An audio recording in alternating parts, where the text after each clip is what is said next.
negative feedback ama to wari le jude have tare kayino da masi yam cheng na gi bottom of my heart ke mai jaram yam cheng na thumui sen ko yam na phavane smana ko gi mayam koina thengnar da ti chalaga thengnar ngam mi na to mayam ko gi sida man to riba mayam do ko gi wahi do so ko gi sige platform da tan do thong bi ri se masi yam na level from ne kan jai ko aina taza ko gi Vic Soren Samungi interview tazare maase aina si amne appreciate to nupamni the magi honago the magi all this magi struggle bank key loan phanamana struggle to ai somno kangum de magi aina tare aina smaina kangdu smaina ai gi su kana na hemai tabirte mana magi struggle the tab kan where he is today the mala to with the kan ngon na ya in sin pa sa kana ko gi manum ko gi isa da manum du nungai do sok sok chom phau da ko gi nam da mam di lang ner ga ma we gi sa se kunadre ho even if on the email look at the voice and so my face to face kunadre ne bane sa the ta common feeling ma common gat some common kanomna pur kan ko mamang da chali de si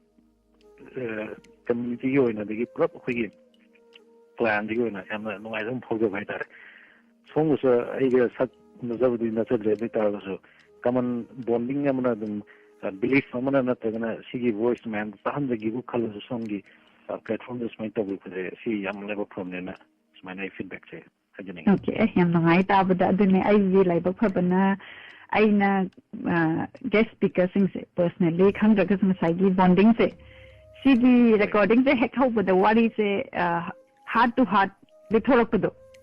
masi ai gi su yam na dai ba pha bani hai ba ta re kari gi no ga ngasai gi amaram da hai da ga dum wari se masak khang da ba mi ma da lithuk pa se kitang di awkward oi da na ko ado masi even ai dinga aina even ai gi own father se interview to kan da madi ai bu yok pirak pani na khara dum strict oi rei da na ko